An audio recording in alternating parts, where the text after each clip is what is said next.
किसी के विश्वास को तोड़ना। अब ये मैं जो विश्वास की बात कर रहा हूँ, वो भगवान में होने वाला जो विश्वास है, उसकी बात नहीं कर रहा। मान लीजिए किसी ने आप पे कोई ट्रस्ट किया और आपने उसको फुलफिल नहीं किया, आपने उसका विश्वास तोड़ दिया, आपने भरोसा तोड़ दिया, तो इसे इंग्लिश में क्या कहते हैं? आइए सीखते हैं। शुरू करने से पहले चैनल पर अगर आप नए हैं तो सब्सक्राइब करने के साथ शुरू कीजिएगा, क्योंकि ये चैनल डेडिकेटेड है आपकी Hindi to English learning journey को बेहतर बनाने के लिए, आसान बनाने के लिए और फन बनाने के लिए। क्योंकि ऐसे छोटे छोटे एग्जाम्पल्स, ऐसे छोटे छोटे लर्निंग एक्सरसाइजेज आपकी अंडरस्टैंडिंग को बनाएंगे 100% solid.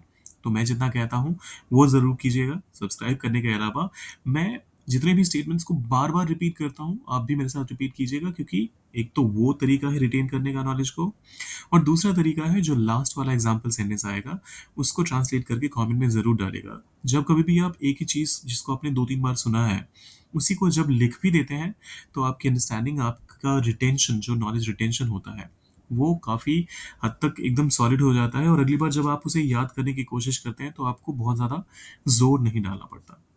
So, these are some basic tips to make your learning journey even better, even smoother, and a fruitful one. विश्वास को तोड़ना, क्या कहते हैं इसे इंग्लिश में? To betray. To betray example के तौर पे पहला स्टेटमेंट आता है, उसने मेरे भरोसे को तोड़ दिया, उसने मेरे विश्वास को तोड़ दिया। ही बिट्रेड माई ट्रस्ट। अगर आप यहाँ पर ही बिट्रेड मी कहते हैं तो वो भी चलेगा, लेकिन वो थोड़ा सा चीटिंग करने वाले को वाले पॉइंट ऑफ व्यू से ज़्यादा अप्रोप्रिएट साउंड करेगा। अगर किसी ने विश्वास तोड़ा तोड़ा और उसके लिए आपने कहा ही बिट्रेड मी, तो सॉरी माई ट्रस्ट, तो ये ज़्यादा अप्रोप्रिएट है यहाँ पर। गलत दोनों में से कोई नहीं है, दोनों ही जो है वो एसेंस को कन्वे कर रहे हैं। सो ही बिट्रेड मी या फिर ही बिट्रेड माई ट्रस्ट। दूसरा एग्जाम्पल आता है, ऐसा लग रहा है जैसे मुझे मेरे अपने लोगों ने धोखा दिया है। इट फील्स लाइक, ऐसा लग रहा है, इट फील्स लाइक मुझे अपने लोगों ने धोखा दिया है, आई हैव बीन बिट्रेड।